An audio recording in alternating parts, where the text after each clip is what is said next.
যে এই যে বাংলাদেশে যে এসে খেলছে, তো এর পিছনে ধরেন একটু অফিসিয়ালি কারেসপন্ডেন্স বা যোগাযোগ করাটা মানে ব্যাপারটা আমি টেক কেয়ার করেছি।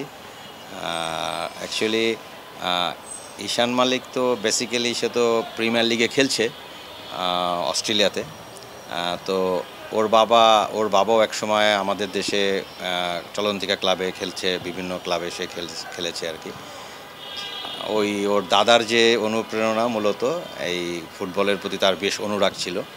তো ও থেকেই আর কি আসলে বলতে পারেন জিনিসটা অনেকটা জেনেটিক্যালি আর কি, না, ঈশানের রক্তে ফুটবল মানে প্রবাহিত হয় আর কি। সো যখন আমরা দেখলাম যে বাংলাদেশে এরকম একটা অপরচুনিটি আছে যে ইচ্ছে করলে এখানে এসে মানে খেলার একটা সুযোগ আছে, তো সেই সুবাদেই আর কি আমরা কমিউনিকেট করি আপনার বাফুফের সাথে। তো তারা ওর ভিডিও টিডিও দেখে, খেলার ক্লাবের সাথে যোগাযোগ করে, সব কিছু করে। তো ফাইনালি মানে ইট উইল হ্যাপেন্ড আর কি, যে দিস ইজ হ্যাপেন, যে সে আসলো আর কি। এবং মানে বাংলাদেশের মাটিতে সে আজকে প্র্যাকটিস করছে, আগামীকালকে তো ব্রাজিলের সাথে খেলা আর কি। আপনার চোখে ঈশানের জার্নিটা কেমন, বা ঈশান কেমন কোপ আপ করতে পারছে, বা ওর চোখে বাংলাদেশ কেমন কেমন লাগছে, তার এক্সপিরিয়েন্সগুলো কেমন?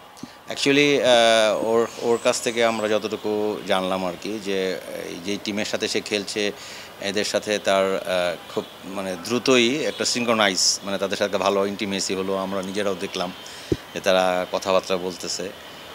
এমনি যদিও ধরেন ওর একটু বাংলা বলাতে তো একটু স্বাভাবিক, এটা তো বুঝেন একটু সমস্যা হবে, তারপরও সে কিন্তু ভালোই বাংলা বলে।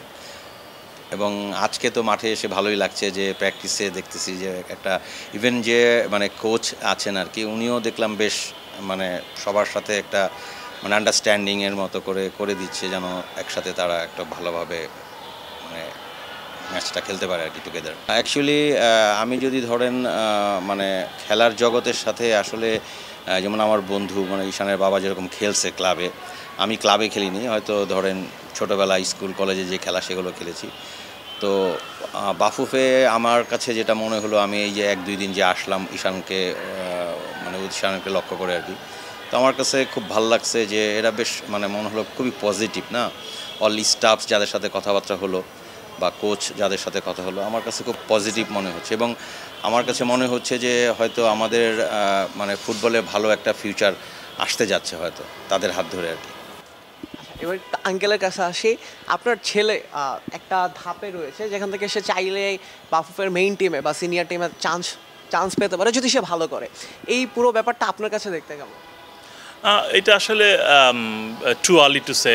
সো ও যেহেতু বয়সভিত্তিক খেলতেছে, এখন ওকে he has to go far way, continue training, তারপরে আপনার ওর এডুকেশন আছে, সব কিছু মিলে আই হোপ লাইক ও যদি ইফ ই কিপ কন্টিনিউ, ইনশাল্লাহ he will play for our national team. এই যে মানে বাংলাদেশ টিমে বর্তমান যে তারকাগুলো রয়েছে হামজা চৌধুরী এবং শামির সোম, তারা কি পরিমাণ ক্রেজের, আমরা দেখছি তাদেরকে নিয়ে কত পরিমাণ ফ্যান বেস ক্রিয়েট হয়েছে, কত পরিমাণ ক্রেজ। আপনার মানে ঈশান যদি তার ওই পারফরমেন্স করতে পারে, ঈশানকে নিয়েও এখন পর্যন্ত আপনি সোশ্যাল মিডিয়াতে অনেকগুলো কথাবার্তা দেখবেন, ওকে নিয়ে অনেক অ্যাপ্রিসিয়েশন পোস্টগুলো দেখছেন। এই যে আপনার ছেলেকে নিয়ে অলরেডি এত অ্যাপ্রিসিয়েশন পোস্ট, এই জিনিসগুলো অ্যাপ্রিসিয়েশনগুলো আপনি কীভাবে দেখেন, বা পিতা হিসেবে কেমন লাগে? এটা আসলে আনএক্সপ্লেনেবল ফিলিংস। এটা আসলে এই অনুভূতিগুলি আসলে প্রকাশ করা খুব কঠিন। হ্যাঁ, অবশ্যই অদ্ভুত একটা অনুভূতি যখন বাবা হিসাবে আমি সন্তানের খেলা দেখতেছি। আমার ফ্রেন্ডও ইনফর্ম করছে, আমি মিস করি আমার বাবা প্রয়াত 2020-তে সে আমাদের ছেড়ে চলে গেছেন। আমার বাবা থাকলে হয়তো আরও হ্যাপি হতো। উনি আমাকে নিশ্চয় করছে, ছোটোবেলায় ঠিক এইভাবে আমাকে নিয়ে আসছে খেলার জন্য।